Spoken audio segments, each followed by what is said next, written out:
So am I audible and is the screen visible? Yes, sir. Okay, screen is visible, right? Yeah, yes, sir.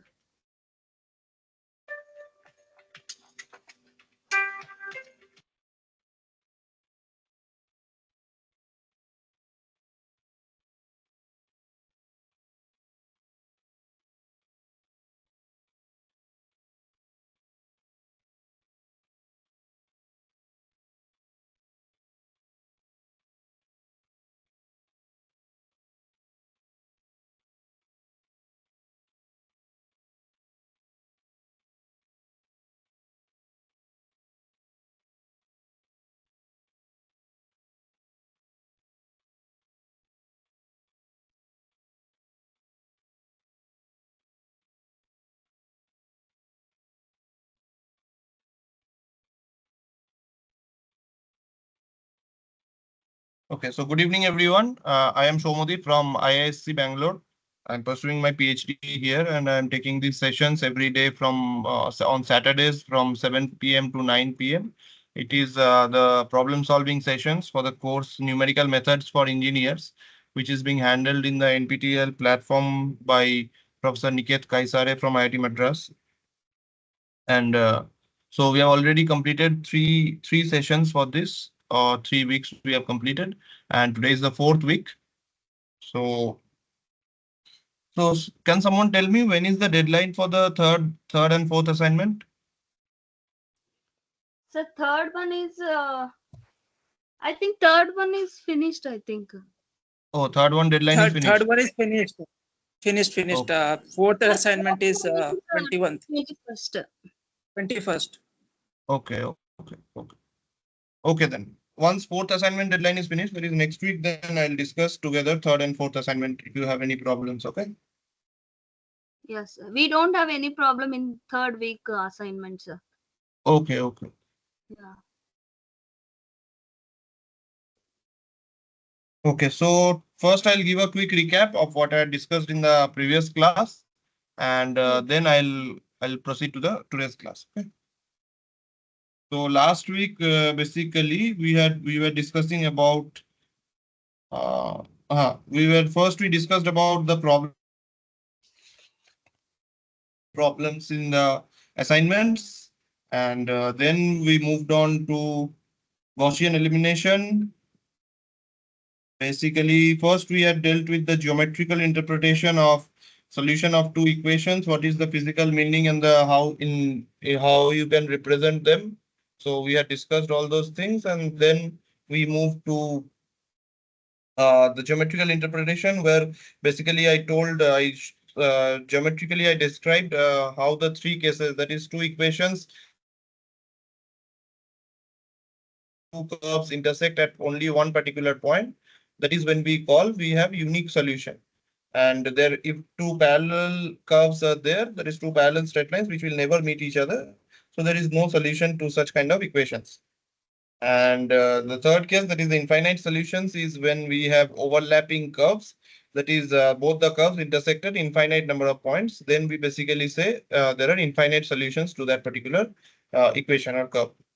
So then we move to the different iterative techniques for solving the linear equations. Till now we have discussed about direct methods. So now we move to iterative techniques for solving the linear equations. In that we basically discussed on Jacobi method. Then we discussed about the Gauss-Seidel method. So these methods are clear, right? The difference between Jacobi method, the Gauss-Seidel method, all these things are clear, right? Yes, sir. Yes, sir.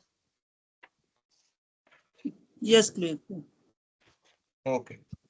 So then we saw what is partial pivoting, what is the difference with what is the actual difference of this type of method with the actual Gauss elimination or and then we saw what is known as row exchange. So basically what we do in partial pivoting is that we find at the first step we find the entry in the first column which has the largest absolute value, and corresponding to that element we make that corresponding row the first row. So if it is not the first row, we basically exchange the So what first row with that particular row. And then once we make that as the first row, then we perform the usual Gaussian elimination and we make that particular element equal to 0. So this step and then we use our usual back substitution to get the solution, right? So this is what is partial pivoting. Then we move to Thomas algorithm for the tridiagonal matrices. So what is basically a tridiagonal matrix? A tridiagonal matrix is, as you can see here in red, I have marked the principal diagonal or the main diagonal. The elements which are beneath this diagonal is the which is marked in green here in the lower side is the lower diagonal or subdiagonal, and the upper one is the upper diagonal. So a tridiagonal matrix is such a matrix where only the main diagonal, lower diagonal, and upper diagonal elements are non-zero. All other elements except that are zero. So such kind of matrix is known as a tridiagonal matrix. So how to solve a tridiagonal matrix equation? So basically, first what we do is, first step, we divide. Hello, yes, Mr. Stephen.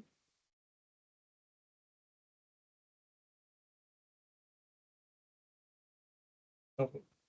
So we divide the first row by the first element of that particular row. That is, we divide R1 by A11, and we make the first element of the first row equal to 1.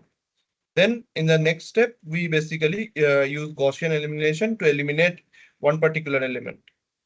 Next step, again, we go to the second row and we make the second element of the second row, that is A22 equal to 1.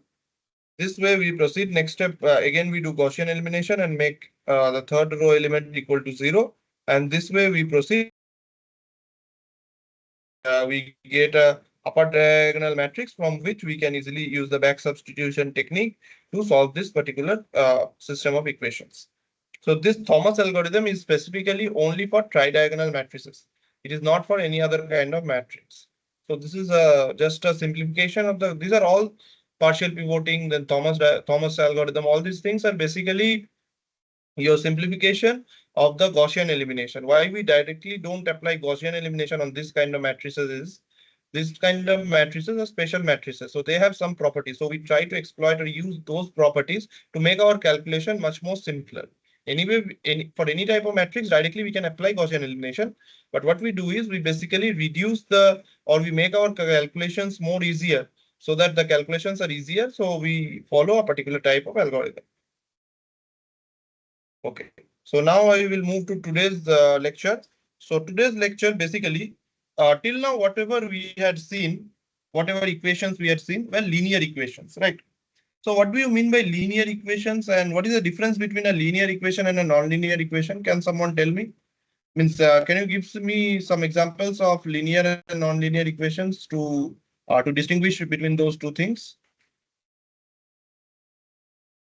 Any idea? Nasim or Archana, anyone? What do you mean by linear Linear, equations, basically?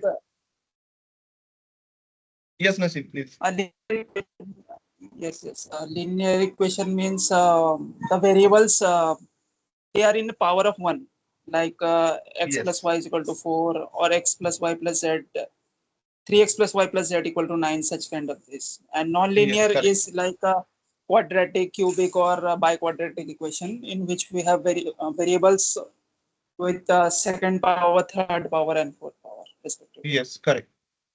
Correct. It is correct. And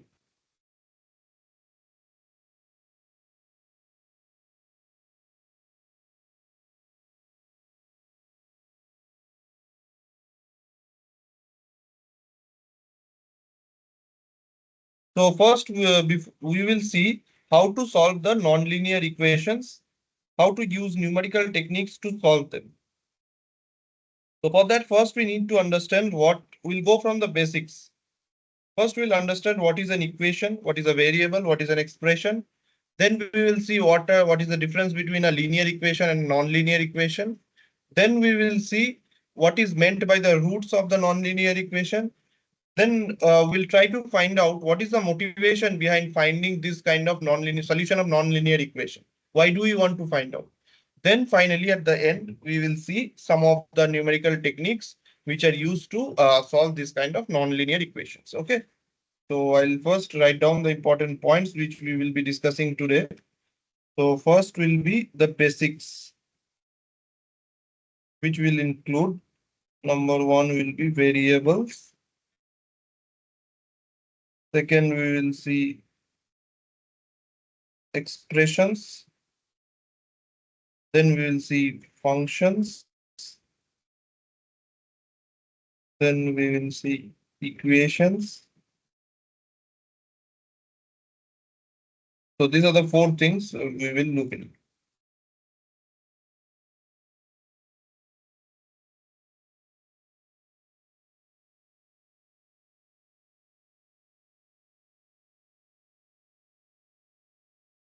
Then we will see what are nonlinear and linear equations.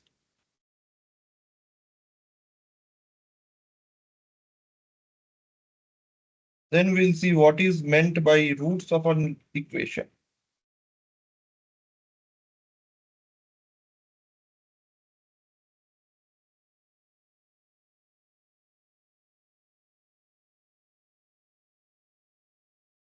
Then we will see the numerical techniques. So basically, we have two classes of numerical techniques for solving nonlinear equations. First one is known as bracketing methods. And the second type is known as open methods. Under bracketing methods, we have our bisection method. We have our regular falsy method, and in open method we have Newton's method or the Newton-Raphson method. Then we have the secant method, and then we have the fixed point iteration. So today basically we will see about the bracketing methods, and if time permits, we'll go to the open methods also. So these are this is the entire summary of what we will be discussing today. Okay. Okay. Any doubts, you can stop me in between. Okay. So first we will see what are variables. So an equation basically consists of different variables, right? So variable is any quantity which can vary, which does not have a fixed value, right?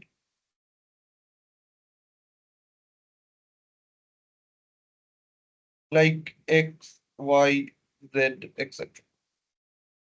Now, can you tell me what is an expression?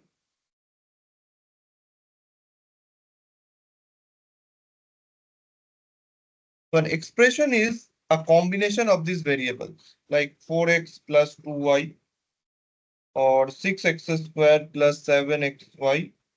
Any kind of combination is known as an expression. Then we move to what is a function.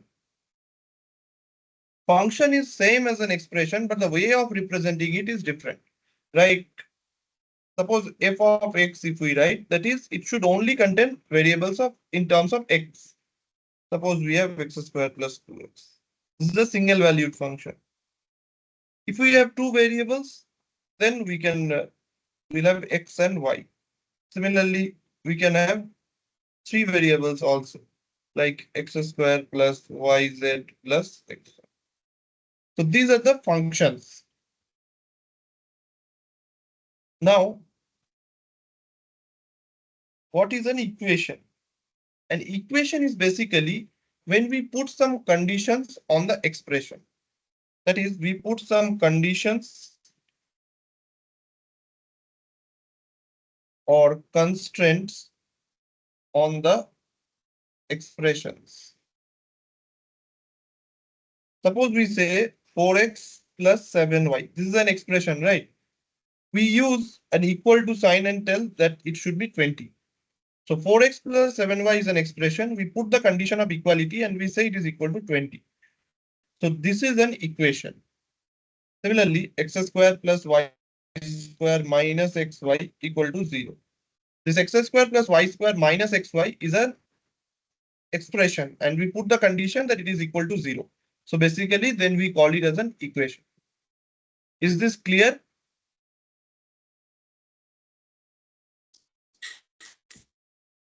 Yes, sir. Okay.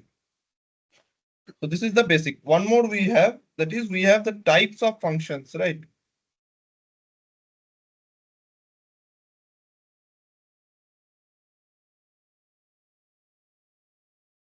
Types of functions.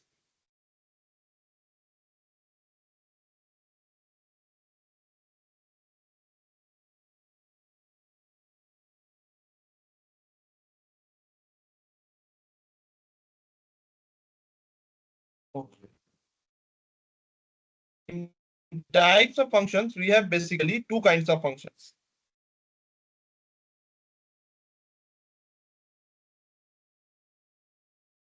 One is known as an algebraic function. Other is called as a non-algebraic function. Or this is also called as transcendental function.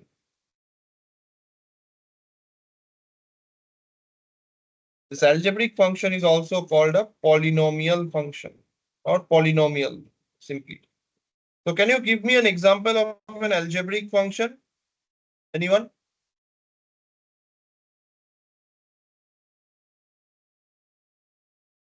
Can you give me an example of an algebraic function or a polynomial? It's like x plus y is equal to 5, or x square plus y square is equal Your voice to is not clear, 6 nothing. or 7. Yes, I'm saying it's like of first degree x plus y is equal to 5, and of second degree like x square plus y square is equal to 7, something like that. That is an equation, right? Whenever you are Oh, putting sorry, equal to, function. that is an equation. Suppose I say x square plus y square. F of x comma y equal to x square plus y square. This is a polynomial function of second degree.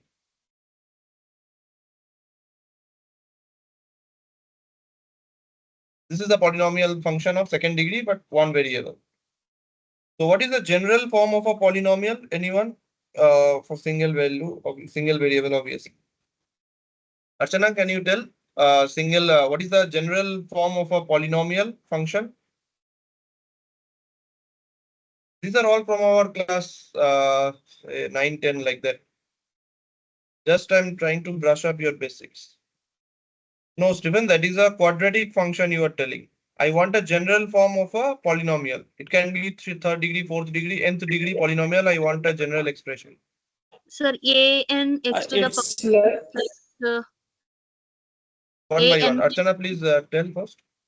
a n x to the power n plus a n minus Okay. 1 x to the power n minus 1 and so on.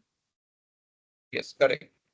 So that is the general expression of an nth degree polynomial, right? So it is Yes. basically a naught, just opposite I am telling.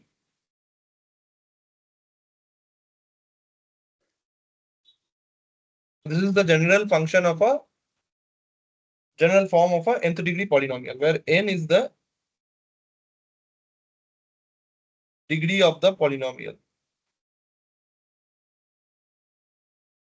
Okay, so if n is equal to 1, that is the first degree polynomial, we call it a linear polynomial. And if n is greater than 1, we call it as a non-linear polynomial.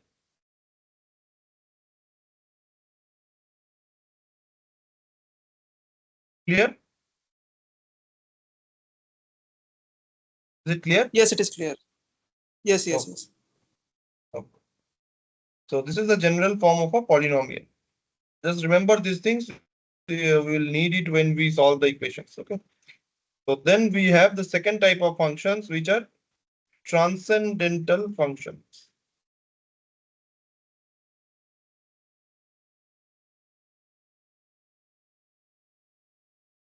So apart from algebraic functions or polynomials, what type of functions, what other type of functions can you imagine? Can you list down few? Any other functions which you can imagine apart from algebraic or polynomial function? Yes, trigonometric function, Trigonometric function, logarithmic function. Then logarithmic, yes, exponential function. yes, correct. So we have exponential functions. Then we have trigonometric functions. Then we have our logarithmic functions. Then Hyperbolic function. yes, correct. Hyperbolic function. So there can be some else also. Just I listed down a few. Okay. So examples I'll write here. Suppose it is e to the power x minus 2. This can be x cos x plus 1. Logarithmic can be x log x plus 2. Hyperbolic can be sine h of x plus 1. Like this it can. So this is sine h means it's a hyperbolic function, right? I hope you are familiar with what is hyperbolic function. Yes, yes, it can be a combination of an algebraic and a transcendental function, and that will be a transcendental function only. We will not call that as an uh, algebraic function. Like we can have an example like x square plus 2x minus x cos x equal to 0, not equal to 0, like this. So this is a combination of an algebraic and a transcendental function, but overall it is a transcendental function only. We cannot. So the main difference between these polynomial functions and the transcendental functions is that the polynomial functions up to a certain degree, like up to say we can tell second degree, we can solve it analytically, right? Like I'll give you an example. Suppose you have a polynomial function like this, x square plus 2x plus 16 equal to 0. So this type of equations we can up to second degree, I am telling. This is a second degree equation. Or first degree we can have x plus 4 equals to 0. So this type of equations we can solve analytically. So there is no need of any numerical method here. However, for exponential, any kind of transcendental function or higher order polynomial functions, it is difficult. It is rather not possible to solve those equations analytically. So we go for the numerical method. Okay, I'll come to that later. So now, next we will see linear versus non-linear equations. I've already described linear versus non-linear. So then we will see what is meant by the roots of an equation. Graphically, we will see roots of an equation. So till now, whatever we had studied about a linear equation, right? I'll just quickly recap about the linear equations roots. Then I'll go to the non-linear equation. So in linear equations, basically, suppose two variable linear equation we have x plus y equals to 10 and x minus y equals to 5. Okay. So basically what we did, how we solved it graphically. First we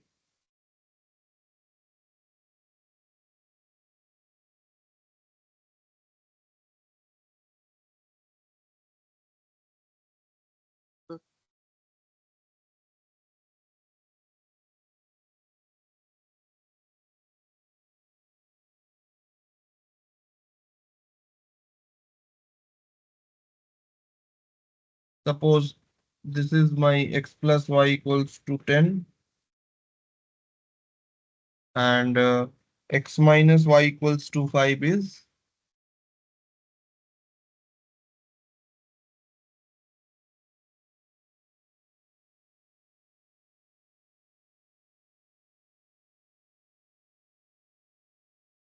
so this is my x minus y equals to 5 and this is the intersection point.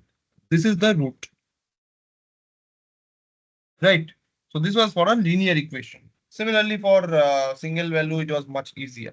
So now we will see what is a nonlinear equation. So nonlinear equation basically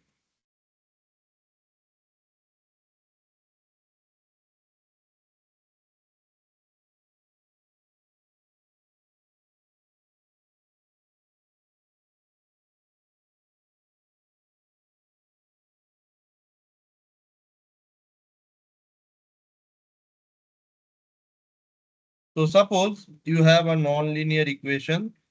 Uh, I'm not writing the form of that equation. So let us suppose that we have some f of x and f of x equal to 0. We have to solve it.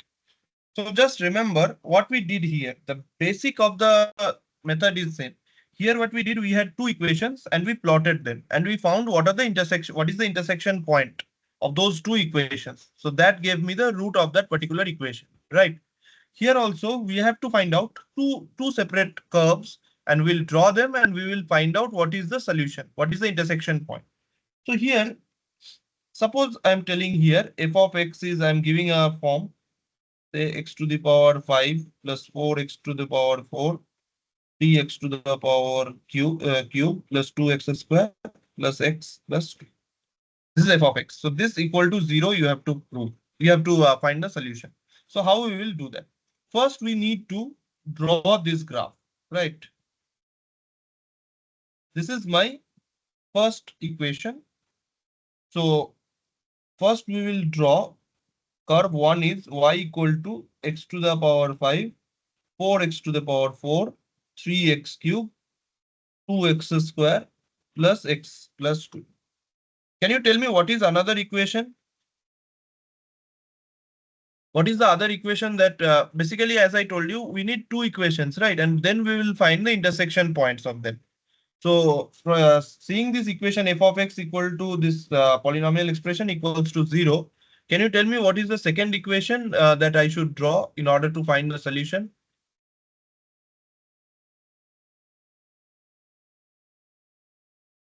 Yes, Stephen is correct. The second equation is y equal to 0. See here, just try to remember, we have two expressions. This is one expression, x to the power 5 plus this whole thing. Another is equal to 0. So basically it is one equation is y equal to this and second equation is y equal to 0. Then only we will get this polynomial expression equals to 0. So is this concept clear? How we are getting the two equations?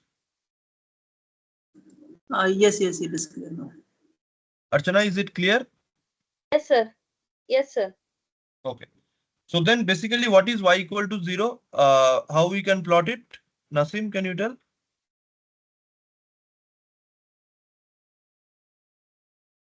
It's on the origin. Y equal to 0 is on the origin means how will the curve look like? Can you tell? For y is equal to 0. No, sorry, it will not. No, it will not be on the origin. Means it will lie on the x-axis. Yes, correct. That is why Stephen, it is x-axis, not y-axis. Yes. So y equal to 0 is basically my x-axis, right? So we'll draw these two equations first. So this is my curve 2, and this I'm not drawing the exact form. I'm drawing a random curve. Okay. So the random curve I'm drawing like this.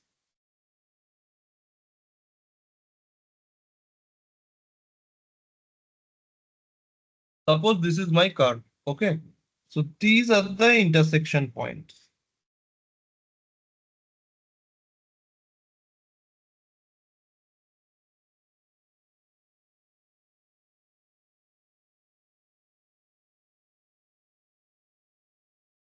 So how many roots are there here?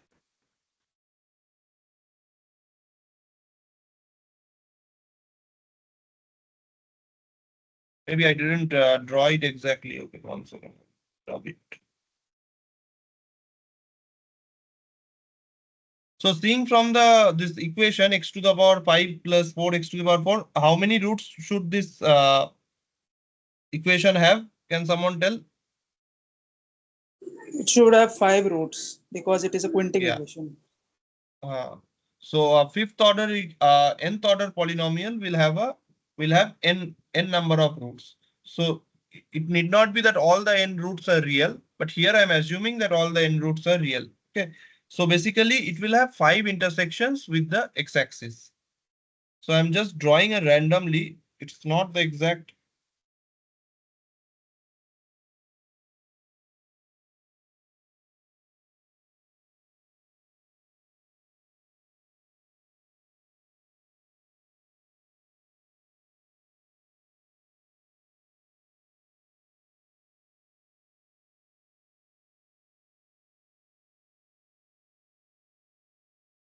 Suppose this equation is like this. It is not like this. I'm just drawing it randomly. So here are 5 intersection points. So these are the 5 roots of this particular equation. So basically to find the root of any nonlinear equation, so the graphical interpretation goes like this, that you have to, it is the intersection point of that particular graph or the curve with the x-axis. Why it is with the x-axis, I have explained. Because basically we have two curves here, y equal to the polynomial function and y equal to 0. Y equal to 0 represents my x-axis. And so we have two equations and we need to find the intersection points of those two curves.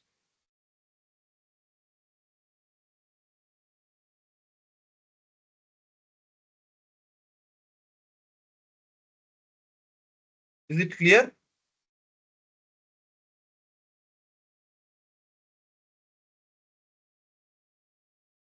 Yes. Okay.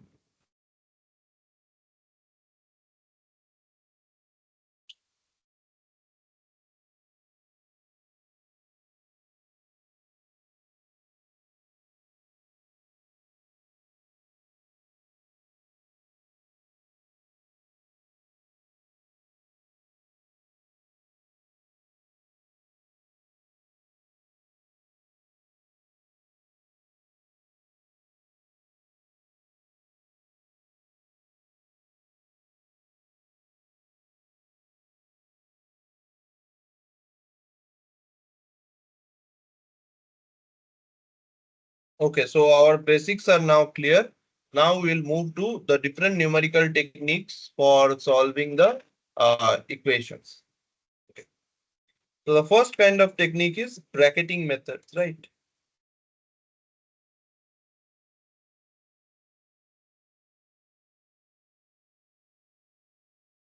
So what we do in bracketing methods is basically,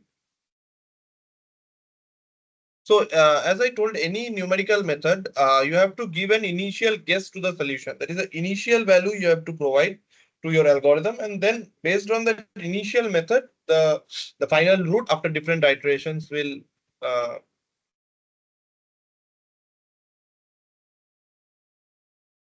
is asking some questions. Mod x, signum of x, gi greatest integer count. No, these are not, I think these are not exactly algebraic. 1 second. Yes, these are mod x is algebraic function definitely because we can solve it analytically, right? Signum of x is also analytical. Greatest integer, yes, all these are algebraic functions. Yes, correct. Is it clear, Stephen? Anything else you want to ask?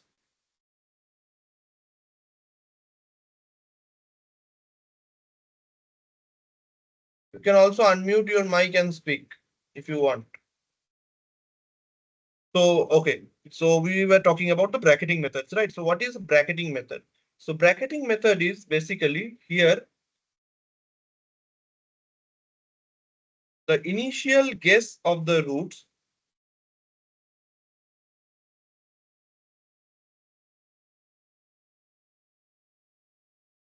will be given within a bracket or within a range. So basically they will give you an equation in the problem. They'll give an equation to solve, and for that they'll give a range like your root lies between A to B. Then you have to find out the exact value in between a and b where your root, what your root is. So that is basically a bracketing method. So as I solve the problems, it will become more clear. And the next one is the open method, right?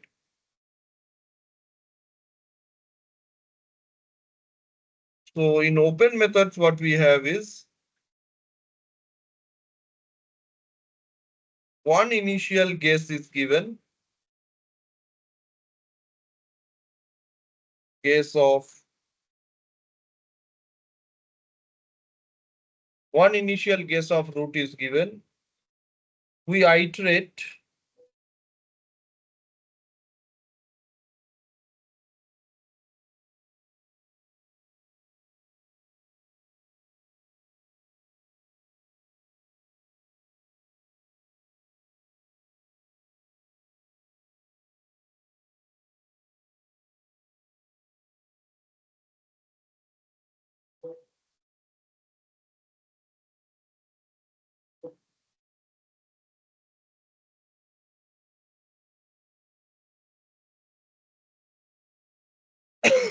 is my screen visible?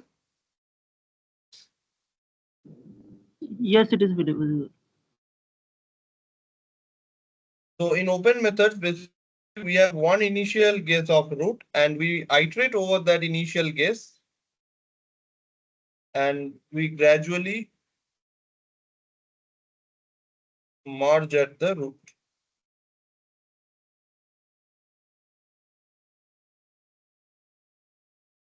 So this is the basic difference between a bracketing method and an open method. So in bracketing method, the initial guess of the roots will be given within a range or a bracket. And in open methods, one initial guess of root will be given and based on an iterative formula, we'll basically iterate over that initial around that initial guess of the root and then gradually we will merge at the exact root. Is the difference clear?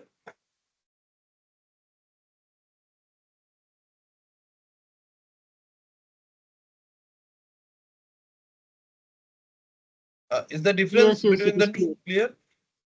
Okay. Yes, clear. Yes, sir. Yes, sir. Okay. So now we will look into the first technique, the first bracketing method, which is bisection method.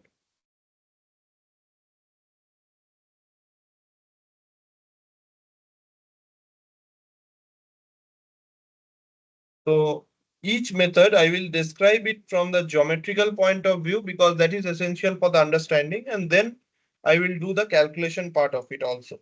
Okay, first I'll be describing the geometrical point of view of the method. So suppose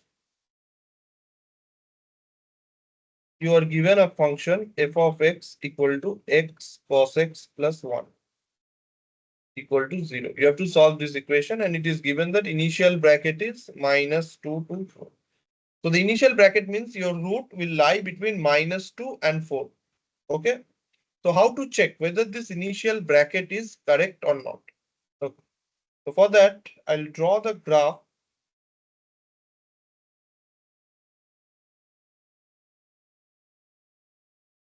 Just give me 2 minutes. I'll draw the graph.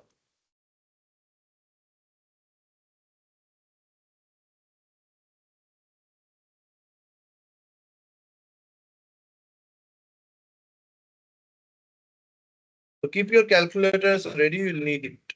Okay.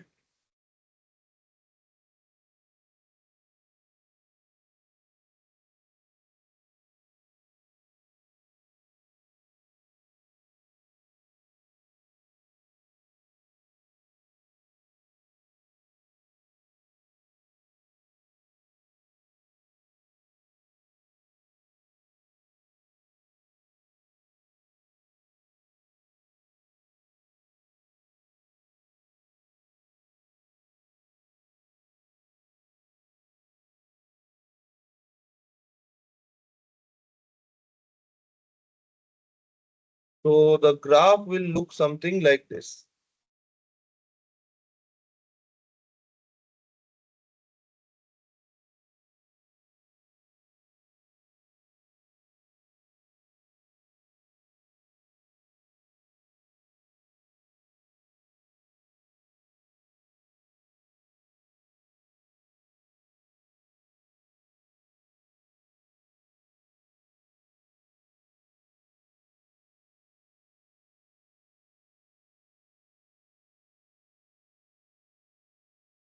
So it will be something like this. Okay. Just a second. Like this. Suppose here is -2, here is 4.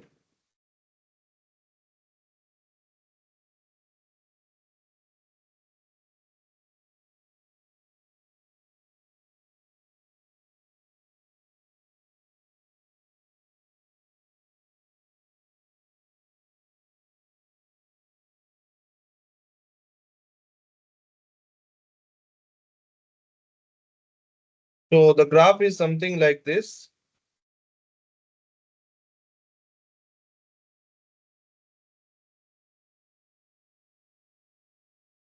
So the graph of the equation is something like this. Okay.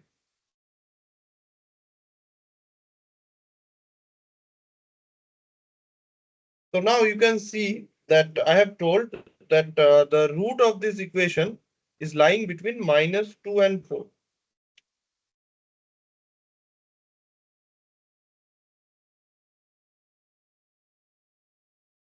So suppose here is -2, right?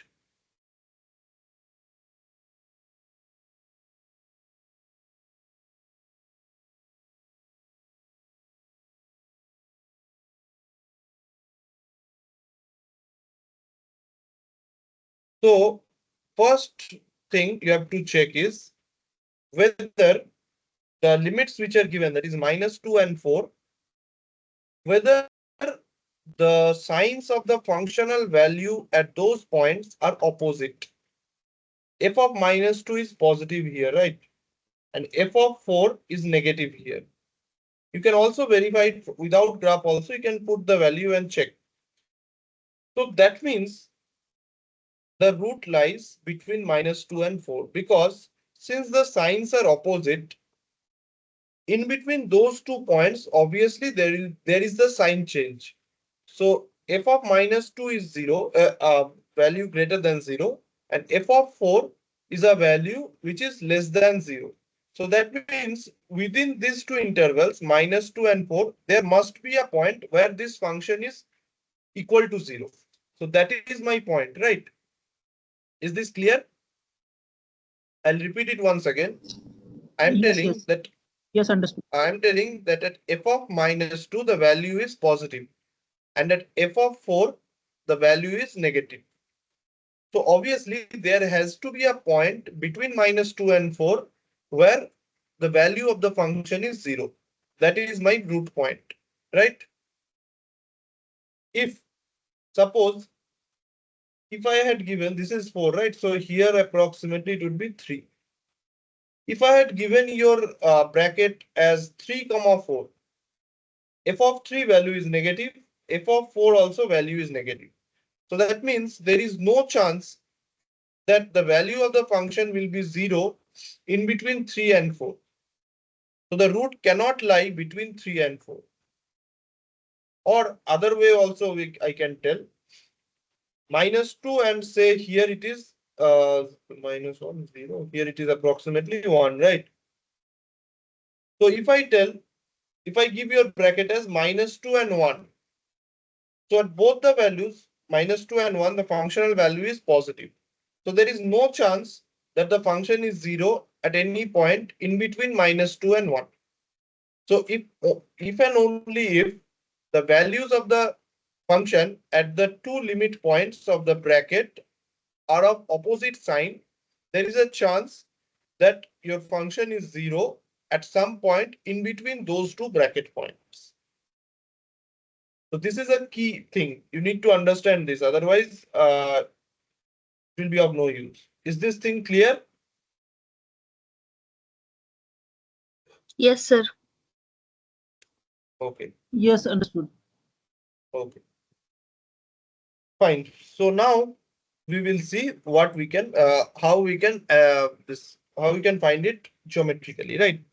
So this is my root point, right? We don't know what is the value of x at that point. We need to find it out. So how we will do? So first what we will do is, we'll see -2 and 4, right? Our limit is -2 and 4. So this is, I will represent it by A and B. Okay, for generalization. This is A, this is B.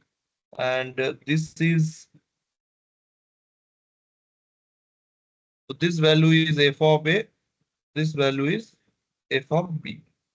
So what we will do is we'll find out f of A and f of B, and we'll see.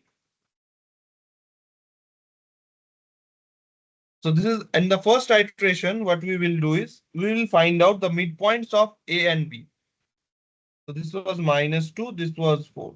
What is the midpoint of A and B? That is C is equal to A plus B by 2. So it is basically equal to 1, right? So it will be approximately here, C equal to 1. We will see what is the value of f of C. Here, f of C is positive, right? Some value here. So now we have to change the limit. First limit was between -2 and 4, right? First iteration limit was between -2 and 4. So now we are gradually shrinking the limit. So at 1 we can see it is positive. At 4 it is negative. And at -2 it is positive. So your root cannot lie between, so there are now two limits, right? One is -2 to 1, other is 1 to 4. So in the second step, what we will do, we can see that in between -2 and 1, your root cannot lie because both are positive values. So your root can lie between 1 and 4. So my new A at the second step will be 1, that is A will be equal to C and B will remain as B. Is it clear? Is this step clear?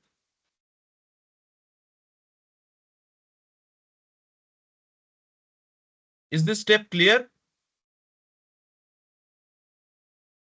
Yes, sir. Can you repeat it again? Just Yes, once more I'll time. repeat. Yes, sure. I'll zoom this first. So basically, our first limit initially, it was told that our root is between -2 and 4. Okay. So just remember this thing that your root can lie between 2 points only when the functional values are opposite in sign. Why? I have described it, right? Just remember this. So now what we are doing is our aim is gradually we have to, so our limit was between A and B. Then we are gradually shrinking the limit and we need to approach at this root point, right? So see, -2, 4. What is the midpoint of -2 and 4? It is 1. So here is my 1. So then I draw a vertical line parallel to y-axis where it meets the curve. I see this is my f of C, right? So you can see f of C is positive. F of A is also positive. So your root cannot lie between A and C. So this is not my new limit. What is the other limit possible? It is between C and B, right? C, f of C is positive, whereas f of B is negative. So for the second step, my new A, that is the new lower limit, will be C, and the upper limit will remain as it is. It is B. So now your root is between 1 and 4, not between -2 and 4 in the second step. Is it clear now? Yes, sir. Understood now. Okay. So now next step, you will tell me. I'll just do what we will do in the next step. So this is, I'll say C1. So what is C2 now? This is A1, B1. C2 is A1 plus B1 by 2, right? So, so it should be the midpoint of 1 and 4. So it should be around 2.5, right? So 2.5 will lie around here. This is 2.5. So what is the value of the function at 2.5? It is negative, right? So this is my f of C of 2. So now can you tell me what will be the new limit?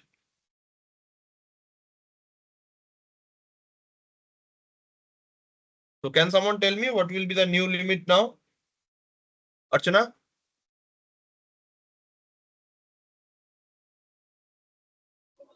Sir, next is 2.5 and 4. 2.5 and 4. How did you tell? Can you explain me?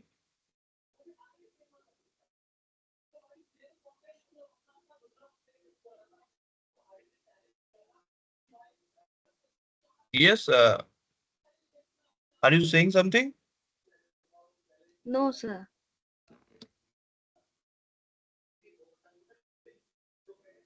Nasim, can you tell me what will be the new limit? It will be between 1 and 2.5 Yes. Why? Because at 2.5 it is negative. We are getting the negative value, so we have to Correct. shrink the limit Okay. Yes. before that. So Archana, is it not clear to you? Shall I explain it once again? Yes, sir. See, so after the first step, my limit is between 1 and 4 now. So Yes, once we sir. find the midpoint, so there are now two sublimits, right? 1 to 2.5 and 2.5 to 4. So which sublimit we will choose will depend on the value of the function at these 3 points. At 1, the function is positive. At 2.5, the function is negative. At 4, the function is negative. So what I told, your limit will be such that at one point, it should be positive and the other point should be negative. It cannot be both of the same sign. Yeah. So your limit should be between 1 and 2.5 because at 1 it is positive, 2.5 it is negative. Is it clear? We have to substitute that values in that function, given function. Then if it is positive and negative, we have to take the values. Yes, right, sir? correct. You got it, right? Yes, sir. Okay. Now see, this is my, I have got, now my A will be, that is lower limit, that is A at second step will be same as the previous one, and B at the second step will change to C of. Clear? So at the next step, we have to find midpoint of 1 and 2.5, right? What was 1 here? A2 plus B2 by 2. A2 plus B2 by 2. 1 plus 2.5 by 2. It is 1.75. Correct.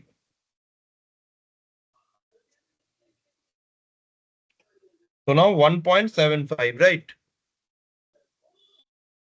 So if we substitute the value of 1.75 in this function, we will get somewhere around here. So see, our limit is gradually shrinking and we are approaching towards this root, right? So this is 1.75. So again, we have two sublimits, 1 and 1.75.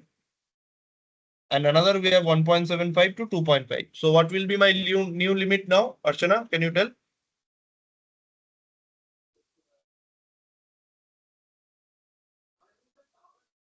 What will be my new limit now, Archana? Sir, that is 1 and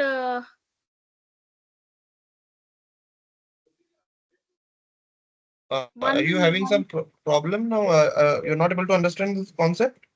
Sir, actually, we have to substitute this 1.75 in the given function. Huh? Yes, correct. I am telling you that from the graph I am describing you now. Okay, sir. You see, at the value of 1.75, the function is positive, right? Yes, sir, positive.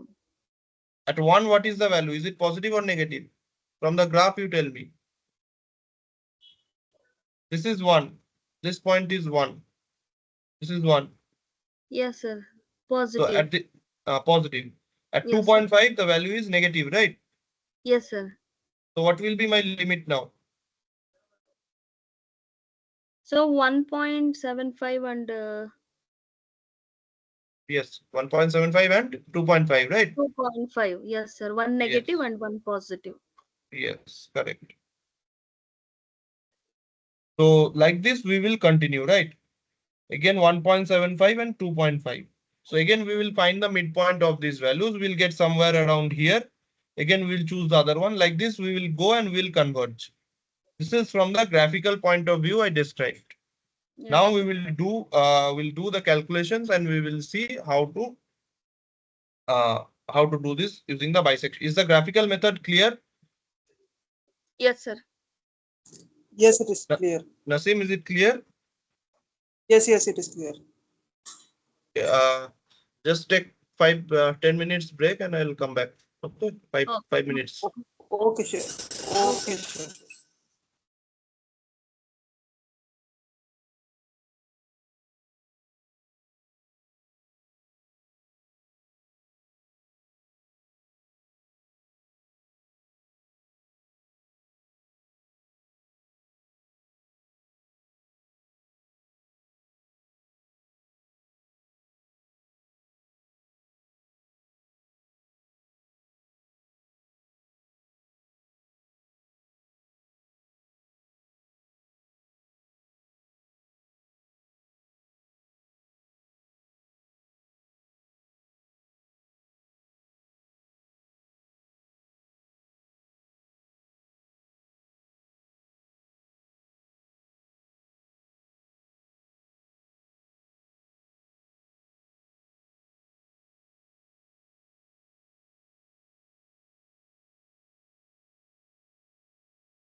Okay, I'll start.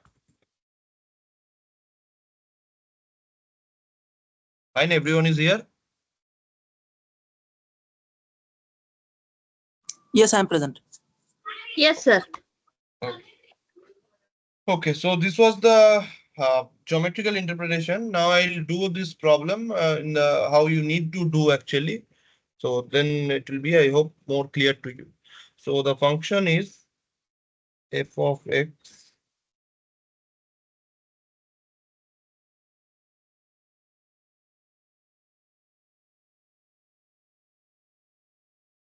so now I will prepare a table first. A, B,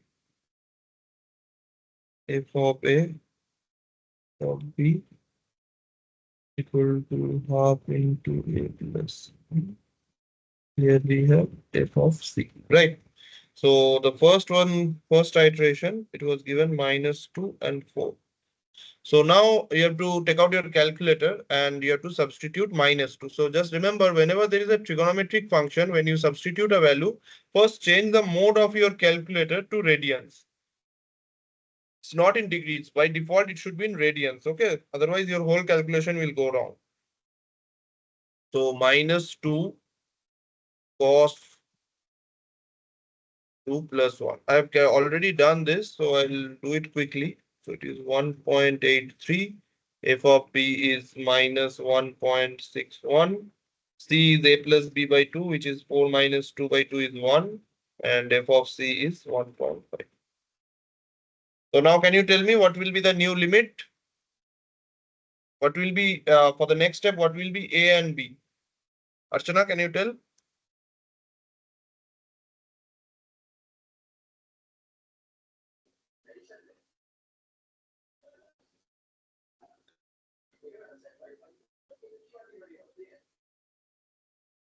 What will be the Sir, new limit? A will be the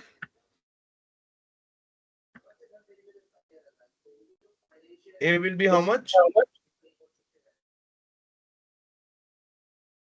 it should be A will be 1.54 and B will be 4. Not Is it 4. 1.54 or 1? 1, sorry, 1.54 sorry. is the 1, functional value, right? 1 1, 1 1. 1. Yeah, A will be 1 and B will be 1 point Not 1. uh, B is will there be any 4. confusion? Same. It should be 4, right? yes, sir. So since f of c is greater than 0 here, we will change only A, not B. B will be the same. A will be equal to C in the previous step if it is positive. Okay. So f of A is again f of 1, which is 1.54. F of B is same, minus 1.61. C is 2.5 and f of 2.5 is around minus 1.00. So now, Archana, please tell me what is the A and B now for the next step.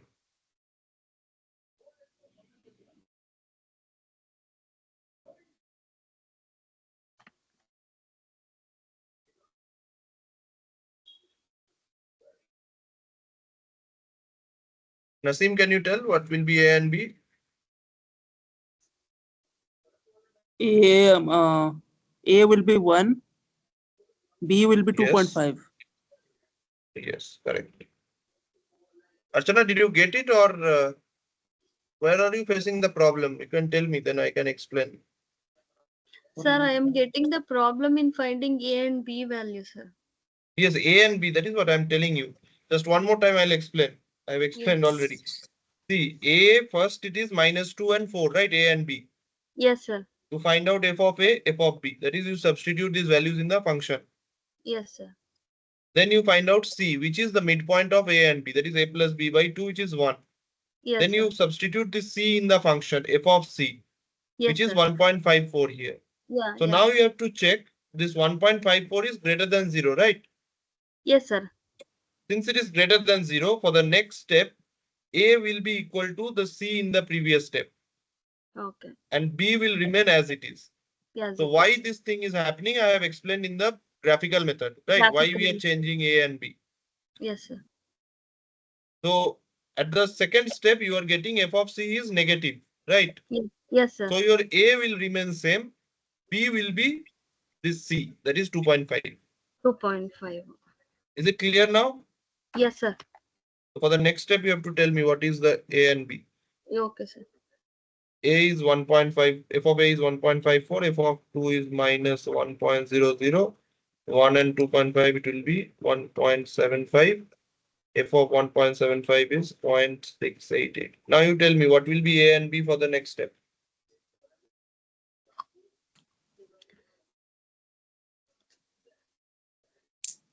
So A value is 1 only. Why? What I told in the first, if f of c is greater than 0, right? Yeah, yes, sir. F So of which one C, should change, A or B? F of C is less than 0, 0.688. So 0.688 is less than 0 or greater than 0? greater than 0, sir. Then So A what will be? value, yes, sir. A value should be 0.688. And you are doing the same mistake. What I told you that A in the next step should be C, not f of c. Okay, sir. So it is 1.75. 75 and B B should be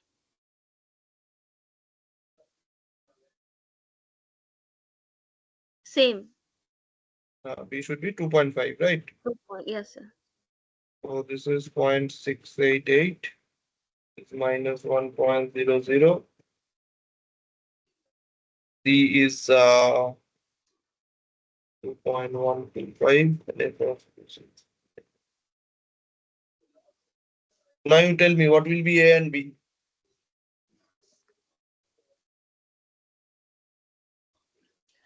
Sir, here A value is which is negative.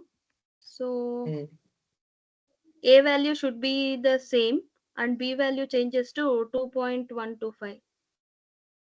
Yes, correct.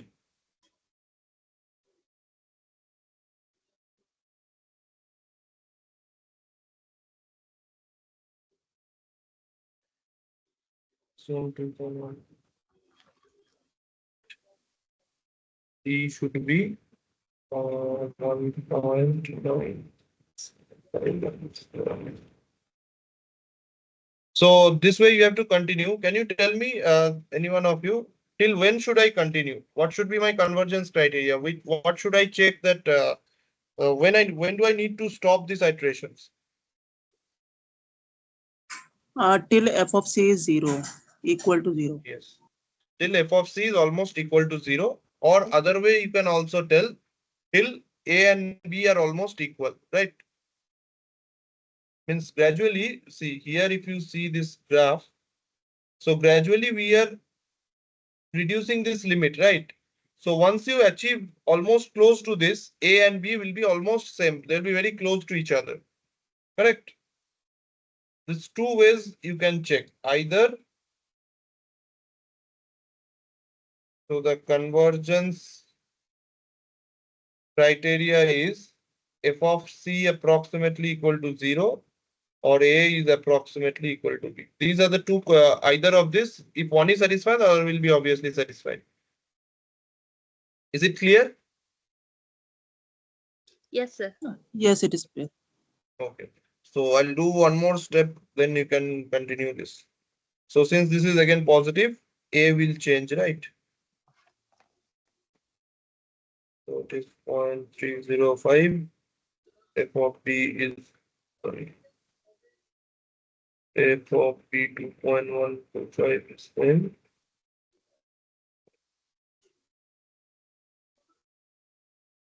E is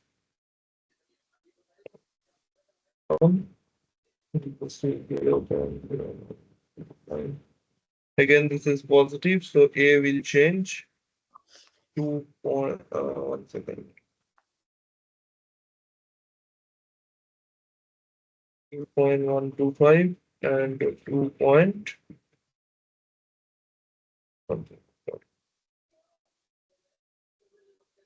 1 second. Since this is positive, which one should change? A should change right now. So it is A should change. 2.031, 2.125, 0.0979. This is minus 0.118. And this one should be 2.031, 2.125 divided by 2 will be around 2.078. And if we substitute 2.078, the cost of 2.078 plus 1 is minus 0.00936. See, the f of c is almost approaching 0 now. And you can see a and b are almost equal now. One more iteration we will do. It is negative. So this will be same. This will change to 2.078. So 2.031, it is same. It is minus 0.00936. And this one 2.031.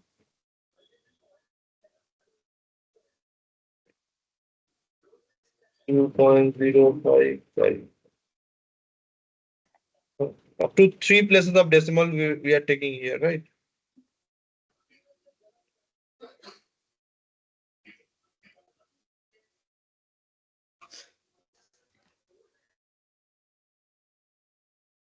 Just a second. Check the calculation.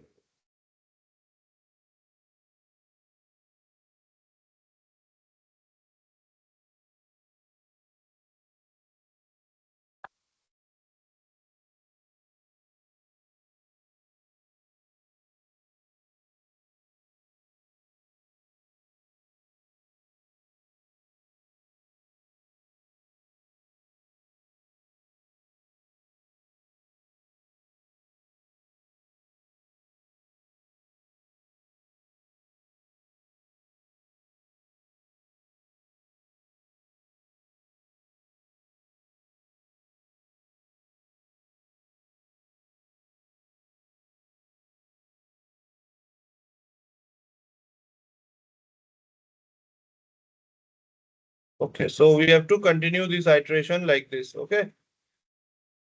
So this is around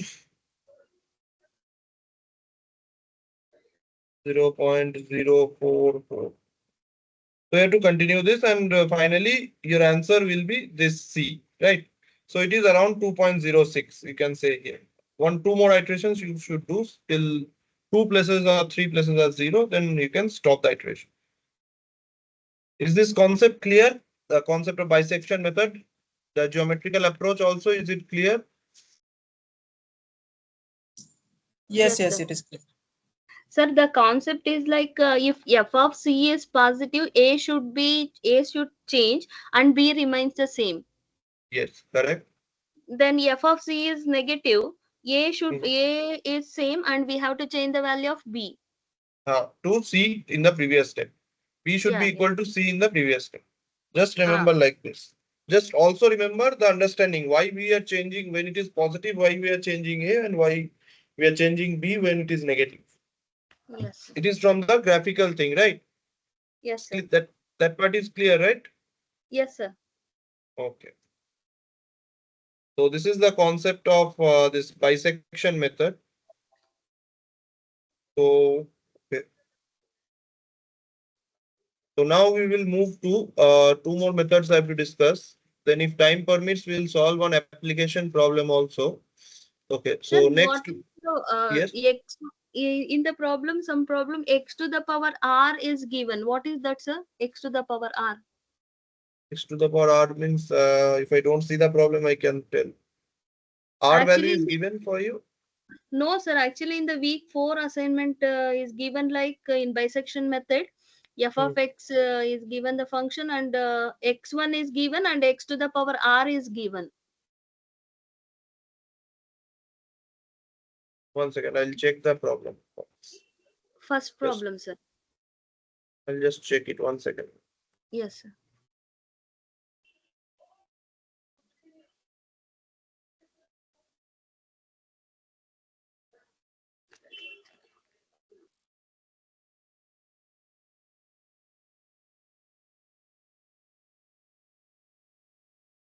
Just a second.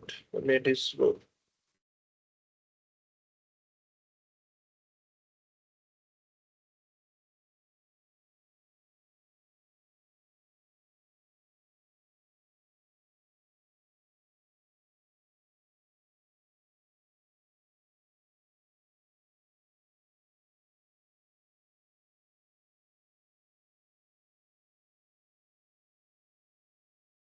Week 4 assignment, right?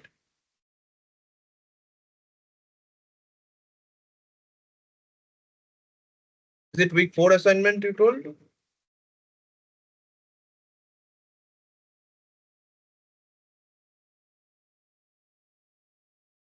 Hello, Archana? Yes, sir. Week 4 bisection method. Okay, okay. The first problem you are telling, right? Yes, sir. What is that x to the power r? Can't see what is x.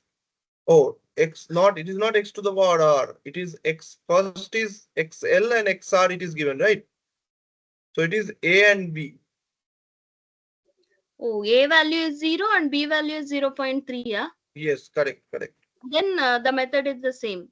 Then the method is same. Okay, okay, okay, sir. And x of 1, it first question is please report the value of x of 1 using bisection method. That is the value of x at the first step. Yes, sir. X of Oh. 1 value. Yes, sir. X of 1 means it is not power, it is the first value of x at the first Yes. iteration. Yes, sir. The first Okay. iteration value is like last f of c value, no, sir? C value, not f of c, it is c value. F of c Just is the functional value, right? And the root is this c value, this value. oh, x1, sorry, first iteration x1 value is nothing but c value. Yes, We have yes. to write the c values. Yes, sir. Just try to understand, don't mug up, because c value is like, it is the root. At the first step, you are telling that your root is between 1 and 4. Yes, sir. Okay, sir. I got it.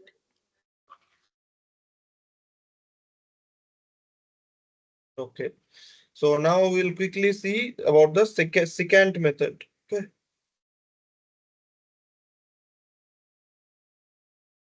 So secant method is a part of the open method, not the bracketing method. Okay. It is open method. So here there will be the initial guess will be provided.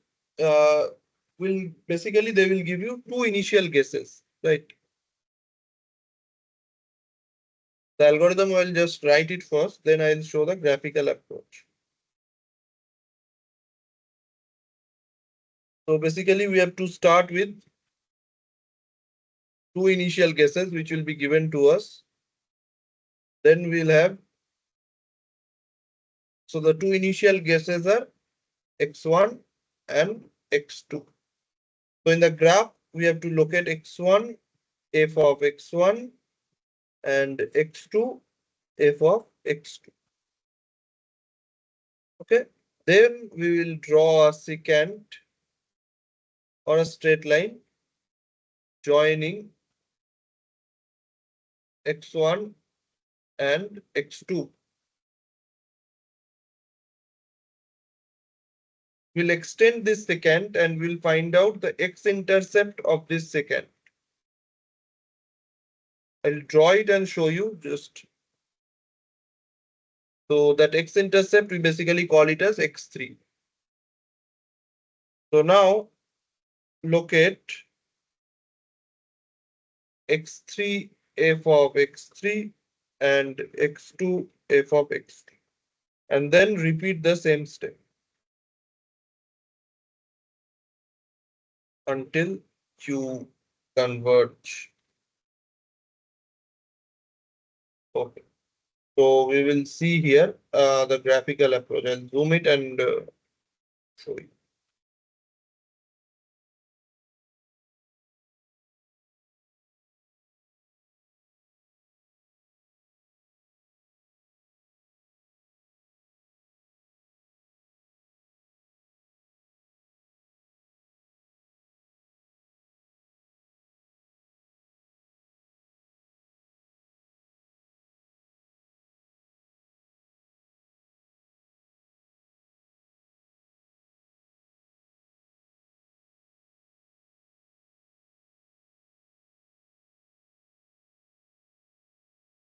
So suppose your equation is like this. Okay, this is my f of x. This is x. So you have drawn the graph of that particular equation, and you can see this is my f of x. So x1 and x2 first will be given to us, right? Suppose this is my x1. 1 second. Okay, and this is my x2.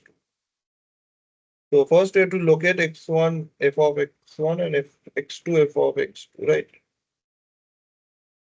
This is my f of x2. This is my f of x1. So what was the next step? We have to draw a line joining x1 and x2, straight line joining, right? So this is my f of this two, right? So basically, we'll draw a secant like this. So now if we extend this secant, I'll zoom it here so that you can see. So we have just extended this secant.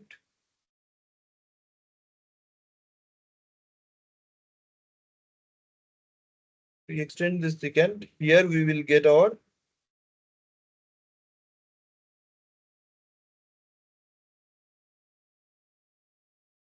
x3, right? So this is my next x3. So now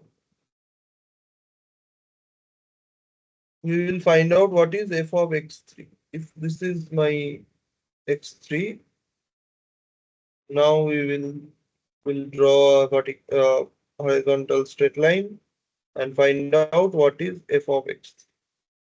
So this is f of x3, right? So this is f of x3, and now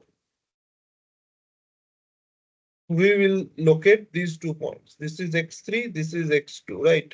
Again, we will draw a straight line connecting these 2 points.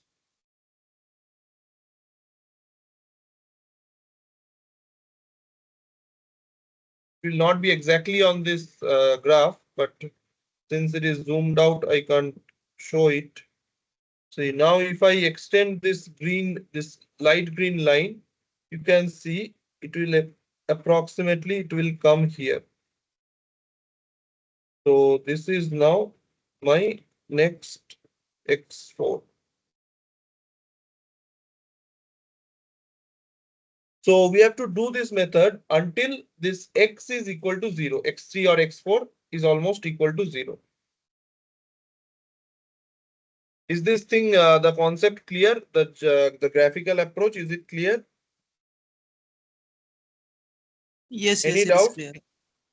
Yes, sir. Clear, right? Yes, sir. So now, how to find this? Suppose graphically we can find out, but we need to find an expression for this x3, x4, right? x1 and x2 will be given to us, correct? From that, we have to find first step x3, then next step x4, then we'll basically change this, then we'll get the solution. So now, can you tell me what is the equation of this deep green straight line? Any one of you? This straight line. Okay, first tell me what is the slope of this line? What is the slope of this line? Can you tell me from the graph? What is the slope of this line?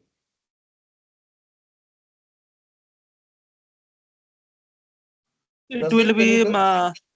x1 minus x2 Hmm. upon. Reverse you are telling, ulta. No, no, sorry. F of x2 minus f of x1 upon x2 minus x1. Yes, upon. x2 minus x1. Yes, correct. So this is the slope of the line, right? So now can you tell me what is the general equation of this line involving x3? You have to tell me because we need to find out x3, right? So suppose there are 2 points, x1, y1. Wait. So this straight line is passing to 3 points, right? This point is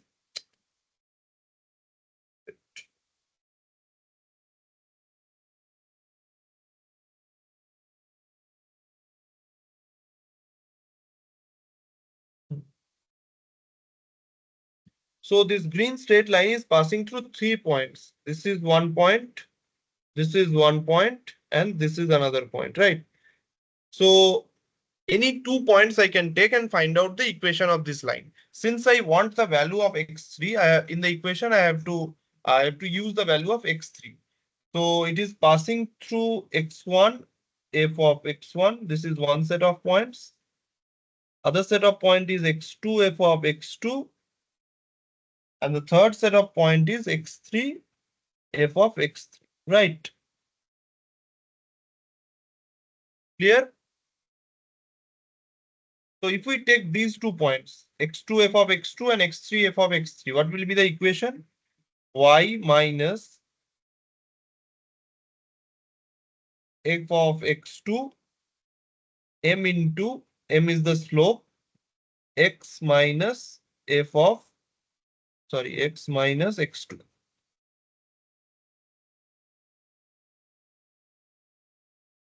Sorry.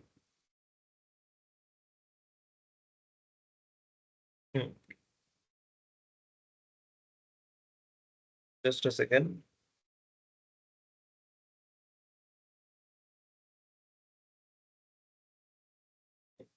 This is the general equation of the line, right? So this x, what should be this y and x? To get a particular root, we need to find out this point, right? So at this point, y should be equal to 0, right? And my x is equal to x3. That is x3 or x4, whatever the root is. So that is the value of x here. So the equation is y minus f of x2 m into x minus x2. So y is equal to 0 for the root. At root point, y equal to 0 and x equal to x3 I am telling here. Just 2 minutes, I'll come back.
Sorry for the interruption. So, audible, right? Yes, yes, you're audible. Yes, sir. So this was, we are trying to find out the equation of this secant, right? So it was basically passing through 2 points, x2 f of x2 and x3 f of x3. Based on that, we have written this equation. So now we need to find out this x3 or the value of the generalized value expression for the root, right? So if we substitute this here, y equal to 0 minus f of x2, and m if we substitute,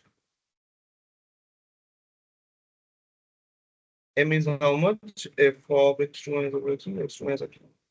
F of x2 minus f of x1 by x2 minus x1 into x3 minus x. So we need to find out x3, right?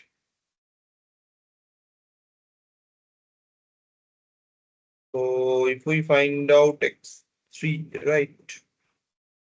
So x3 equals to x2 minus f of x2 into x2 minus x1 by f of x2 minus f of x1. So this is the value of x3, or the generalized value we can write. So at the first iteration, if we take the two values as x1 and x2, that is xk and xk plus 1. So the value of x3 is xk plus 2, right? So xk plus 2, where k is the number of iteration, is xk plus 1 minus f of xk plus 1 into xk plus 1 minus xk by f of xk plus 1 minus f of x. So this is the generalized form of expression for the secant method to find out the roots using the iterative technique.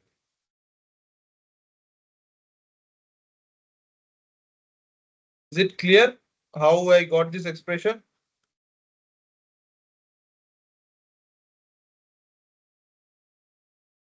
Could you explain it again? Means Yes. from the at the root point. Yes. See, from the at the root point, basically means here you see here gradually this x3 x4 this is gradually converging towards the root. So at the root point, what will happen? At the root point, value of y will be 0 and x we are trying to find out, right? Okay. So here this is the general equation of the secant. Y minus f of x2 equal to m into x minus x2. So at the root point, y is equal to 0 and the value of x is x3, which we are trying to find out. You can take it x4, x5, anything. So if we substitute these two values in the above equation, we are getting this x3 value, x2 minus f of x2 into x2 minus x1 upon f of x2 minus f of x1, right? So if I generalize this expression, that is at the first step. First step, we have x1 and x2. We are trying to find out x3. So at the first step, that is iteration number 1, that is k is equal to 1. So if we substitute k is equal to 1 here, we can get this expression. So x of k plus 2 generally is equal to x of k plus 1, that is value of x at the previous iteration, minus f of xk plus 1 into xk plus 1 minus xk upon f of xk plus 1 minus f of xk. Is it clear? Yes, yes, I understood now. Archana, is it clear? Any confusion? No, sir. Okay, fine. So now we'll solve one problem based on this secant method. Okay.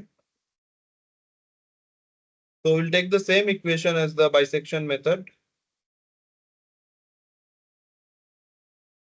F of x is x cos x plus 1 equal to 0.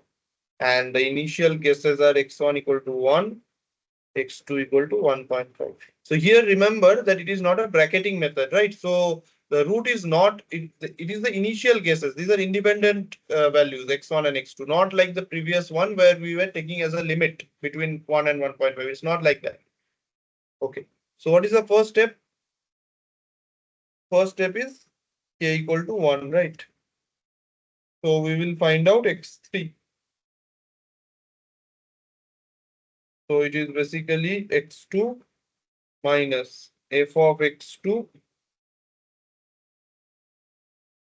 into x2 minus x1 by f of x2 minus f of x1.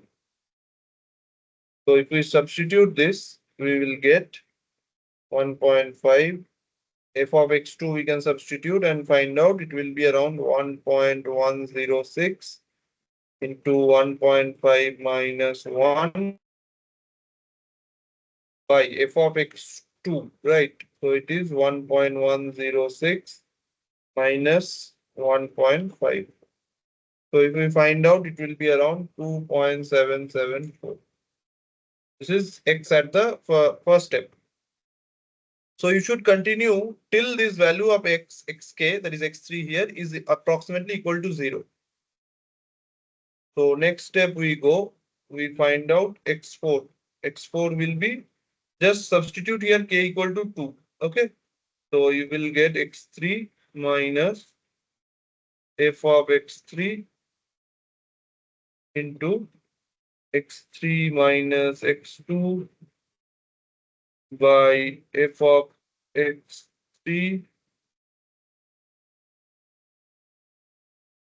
minus f of x of. So if you substitute this, we will see x3 is how much? 2.774, right? So I find out f of x3 first.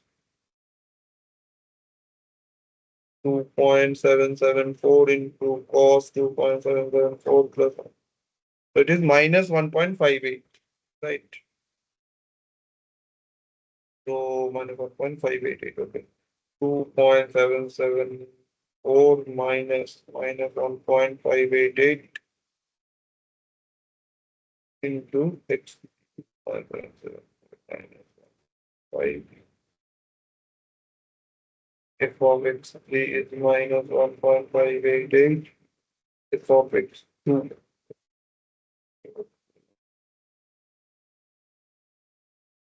It is around 2.023. 2. So like this, you have to continue. I'm doing here 2 iterations. So you have to continue using this iterative formula. You have to continue the values of and find out the values of x at every step. Is the algorithm clear? Any confusion? No, sir. Clear, right? No, no. Yes. Yeah, yeah, it's clear. So what is the convergence criteria here? Can you tell? Means when will you stop the iteration? X value When should yeah, Yes. approximately equal to 0, very close Yes. to 0. Yes, this xk, that is which we are finding out at every step, that should be approximately, not xk, sorry. F of xk should be approximately 0, right? Because xk is the root value. F of xk, that is every step you find out what is f of xk. For the next step you will require, right? So k equal to 3 means f of 2 point, how much we got here? 2.023. Find out what is f of 2.023. That is, substitute this value in the function.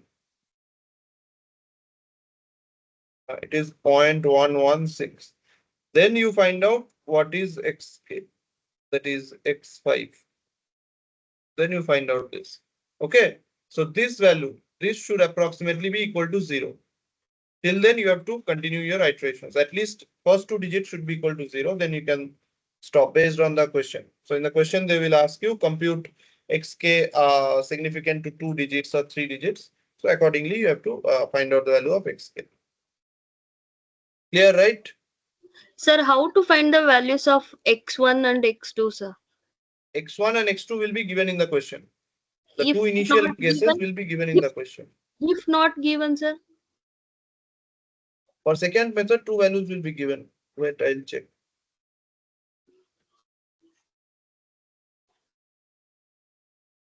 In the assignment, they given x minus 1 and x0 value. Which problem you are telling? There is no problem on second method, I think. Only Sir, bisection. No, sir. Problem number 3. First is bisection method. Okay, Second okay. is No, regular it is false. given, no?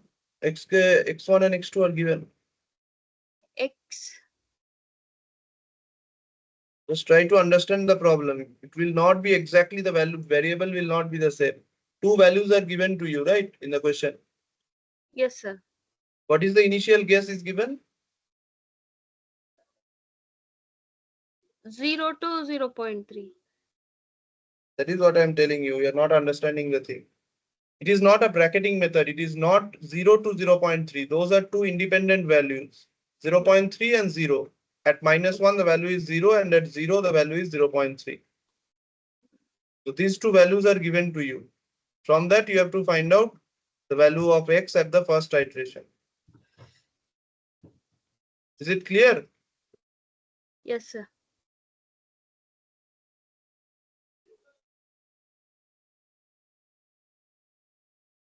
Nasim, is it clear to you? Yeah, it's clear. Okay. So don't worry, you try the problems. If you are facing any problem, you can tell me in the next class. After the deadline, I can solve. Okay. So one more topic we will take today, which is your regular falsy method, or the method of false position.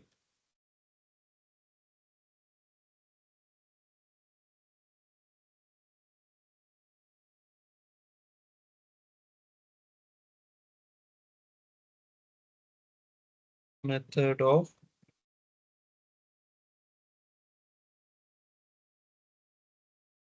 So this is another iterative technique to find out the solution of a nonlinear equation. So what we do here basically is, first I'll explain the graphical method, right?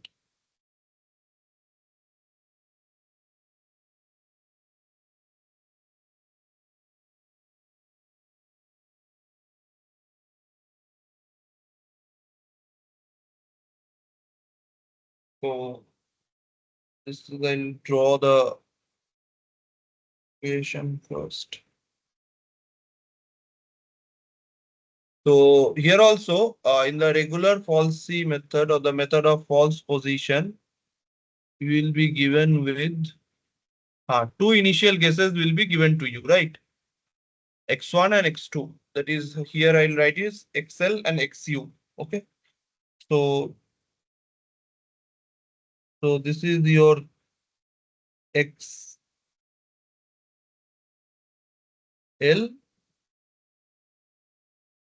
and this is your XU.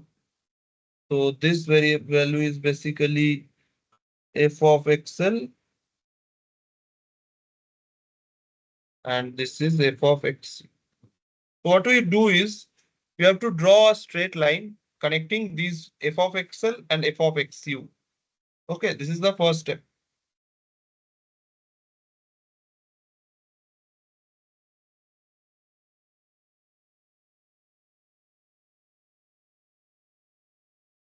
Okay, so the point at which it cuts the x-axis is your XR. Okay. Again, what you have to do in the next step is you have to find out f of XR. This is f of XR and this is my f of XU, right? So again, you have to draw a line between XR and X.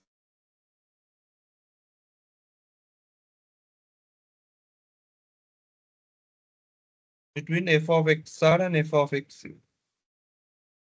So the point at which it cuts the x-axis. So this is XR1, I am telling. This is your XR of. So like this, it will continue until the functional value of f of xr is equal to 0.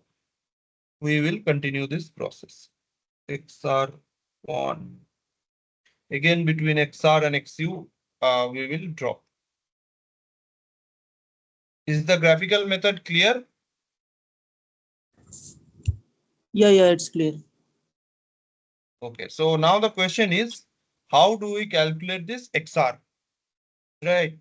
So for that, we will use a geometric technique. See this triangle, one I'm marking with black. This triangle and one second now, this triangle and this triangle. Just see the black marked triangles, right?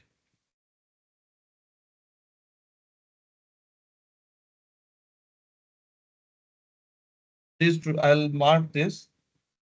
So XL, f of XL and XR. And another triangle is this bigger triangle, which is f of XU, XR. So these two triangles are similar. You have learned the properties of similar triangles, right? Yes. You have learned the properties of similar triangles. So from similar triangle properties, if this triangle, this is triangle 1, and this is my second triangle, this bigger triangle and this smaller triangle. So these two are similar. So the ratio of the sides will be equal, right? So from the properties of similar triangle, we can write this equation that XL, or rather f of XL, this is value of one side, by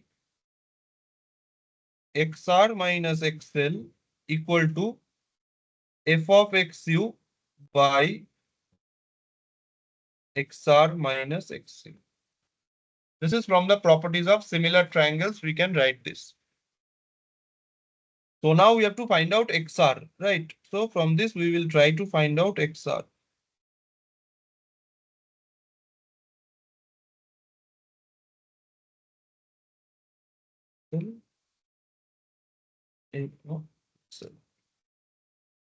So if you just substitute, you will get this XR will be equal to XL into f of XU minus XU into f of XL by f of XU of XL. So this is the general formula to find out XR.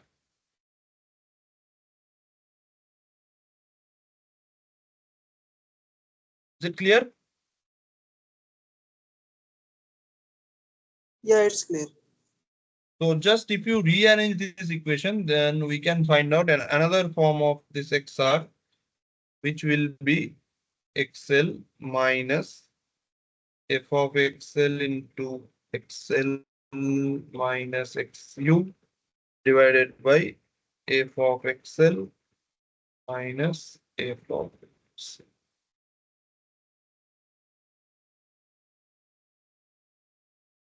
So this is another form of this equation. So while you use a computer programming, so here in the first here we have to do two multiplications, right? One multiplication here, one multiplication here, then two multiplications, then one subtraction and one subtraction in the denominator. So here two multiplication and two subtraction we have to do. However, here we have to do, see, one subtraction XL minus XU, another subtraction. So here is two subtraction, one multiplication.